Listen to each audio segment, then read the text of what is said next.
Oh, beautiful. I love stage plays. There's something it actually does to you. Well, we have the convener of that particular theatre experience, Adenike Ojo. She's a writer born and raised in Hackney, London.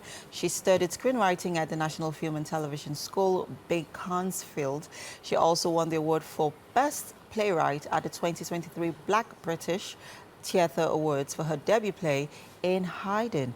The play turns a cultural lens onto autism, shedding more light on a topic that is still stigmatized within the African community. You're welcome to the show. Thank you so much for having me. Thanks for being here. No, thank you. I'll say congratulations on Thank you so your much. award. I mean, that must be a Mama I Made It moment for you. It definitely was. Being that you have been, telling stories, Yes. For a long time. Yeah. How was that experience for you? I think the whole experience, it was very surprising, given who I was up against as well. But honestly, it was just a joy because, again, in terms of the work that I do and creating narratives and also dialogue about meaningful projects and subject matters as well, which are quite difficult, but using art as a way to get inside there. So I'll commend you because we're in an age where as much as there is some awareness, there is not as much awareness as we would love to, where drama is being used as a tool for social change. And here you are already, you've joined that line of changing the narrative of how we could use drama in projecting a lot of social issues and conditions like autism. Yes. Why autism, though? So Auntie Wanda Olushino, she was one of the ladies that used to come to my church. She's one of the few black speech therapists in the UK. Okay. She owns a company called Communicate 8, which is a speech and language therapy company. And what they do is that they come back to Nigeria to, raise awareness about special needs. And she just said to me that, Nika, can you write a play that actually has a focus and a lens on autism? Okay. And I was like, oh my God. So I had to do a lot of research into autism, ensuring that the balance was there as well. And my sister as well, she has been working with young adults and children with special needs for several years. So a lot of the benchmarking exercises I did was through her experience as well. And it's also just that, in the UK, it's still challenging. But I was just thinking that this is more about our community. What can we do to help the lady who is in a village who has a child but doesn't know, she doesn't know what to do. She doesn't know that her child has a condition in the first place. Exactly. Right. And you come into maybe somewhere that's not so remote and it's just, identifying that, look, I know what it is. How can I get help? So you have companies like Communicate. You have also TAF_cares. And these are companies and NGOs that can actually help, where you can actually get that help and assistance. Now, I know you're still, showcasing, the stage play, across different parts of the world. But let's talk about acceptance. Yes, you have done this, you've written the story. But then there are people who are actually really going through this and are saying, I am not properly represented in terms of, what I am really going through. Exactly. I am not properly represented. How, when writing the story, in terms of your, the broadness of what you were trying to lean into, which is, the condition here, how much were you able to cover, in your play? Just ensuring that everybody is properly represented and you're not getting a backlash afterwards. Oh, no. So that's exactly why I went to professionals. I went to families themselves, spoke to them who actually who are living in Pay Story. Yeah. Who, are, they've not had support from their communities, whether it's religious or whatever it is. And it's just ensuring that basically the writing and what the experience is. So you get a 360 view. Okay. In theatre, you don't usually get that. So we follow her to work. Oh. We follow her to a social event with her son. Okay. We see her in her home life. What does that look like? And once you close that door, you could be anything, you understand? So it's now seen, you have a view into her actual life.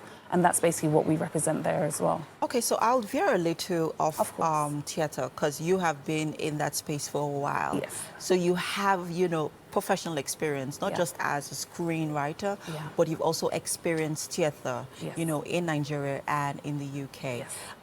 There was a recent video where Denzel Washington was talking about how actors learn how to act in Through theaters, theatre, on stage yeah. plays than in the movies. It's Yeah. like actors don't learn how to act Yeah. in the movies. Yeah. You learn how to act on stage. Yeah. What are your thoughts on that, being that I you love have, worked with actors, over the years? So the group, the creatives that I have now, Patrick Diabo, he's a director, Okay. fantastic, a joy to work with. Uche Ona and Tunji Falano, these are the core team.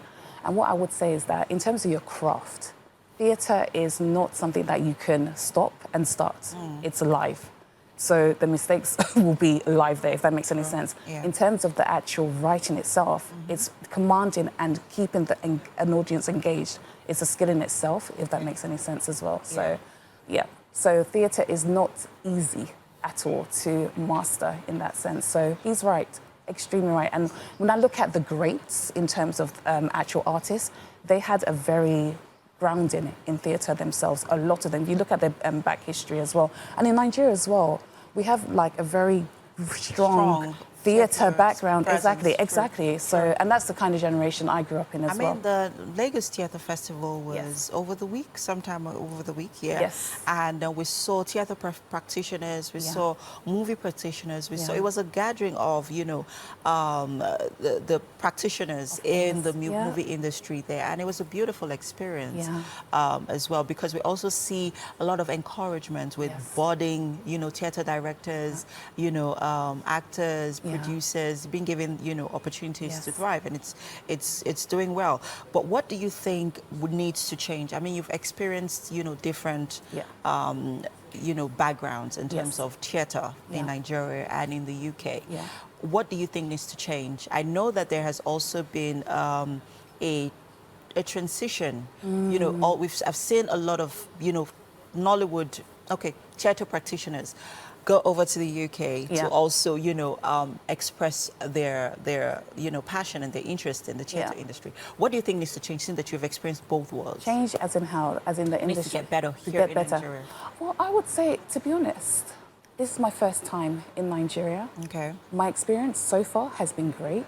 Okay. I think we need to keep on doing what we're doing. That's number one. Okay. In terms of what we want to do, it's basically the authenticity of the stories that we're trying to tell. So for me, personally, it's more about, this is not my play. In Hiding is not my play. It's our play. Our play. And it's terms of like trying to drive social change, as you said as well. That's exactly what we're trying to do. I want to capture the person in the village. I want to capture the person who's in a city, and how to get the facilities. So it's more about art that actually speaks to our spirit, to our soul, to our circumstances, to change things. So when they come to see my play, it's not, oh, you just saw a play. It's, okay, what can I do after? Do I now need to go to my counsellors, our... how do I seek help? Exactly, how do I seek help? Who can I speak to, etc. So we have like our sponsor, Russ, Rent Your Status as well. They've been plugging up, we have a lot of support from different places as well. And that's why I want to appeal to the Nigerian government. Help, I'm here as just a vessel. Come and, I'm willing to, have those conversations. I'm having them in London with counsellors who actually have, just want to drive that change. And I know that they're willing to do that as well here. I like something that you said was very profound, using art to reach to people's souls, to reach into their hearts, to reach into their cause, or the core of who they are. And we have also come to see that drama is a fastest tool to reaching out to people, spreading whatever message that you want to. What's next for you, Adenike? There's so much, and I'm glad you asked that. So theatre is just one avenue. So I've now transferred it into a TV series to make it more accessible. Ooh, fantastic. To a film. Fantastic. I'm doing animation. I'm doing thrillers. So just trying to do different genres to make sure that I radio play as well. So everything, the sky's the limit. And what I love about Nigeria is that anything is possible here. Anything is possible. And I'm so glad that I've come home. And this is basically where I have a significant play happening right here on ground in the country that I love as well, that is part and parcel of us. Even though we're from the diaspora, we come home, we feel we are home. Yes. And we get the access and we get the support from our people. That's, that's incredible. So in Hiding's happening, part of the Lagos Fringe on the 23rd of November, this Saturday. Okay. And it's 5,000 naira for the ticket. And okay, so we'll talk about that, those details later on. But thank you so much for coming to, you know, share your gifts, not with just us, but also with the world. Yes. And I'm looking forward to your projects and wishing you all the best. Thank you so much. Thank you, everybody, as well. Thank you so much. Hopefully, I'll be there. Yes. You know, to support and watch. Thank you so much. Well done. Thank you so much. So we have noodles. Our chef made some signature noodles. Oh. I know you're going to love it. I know you've had some really good amala while you've been here. Not so far, but I'm going to get there. Oh, you I'm going to get there. But hey, let's head over to the kitchen. Okay, for sure. Fantastic.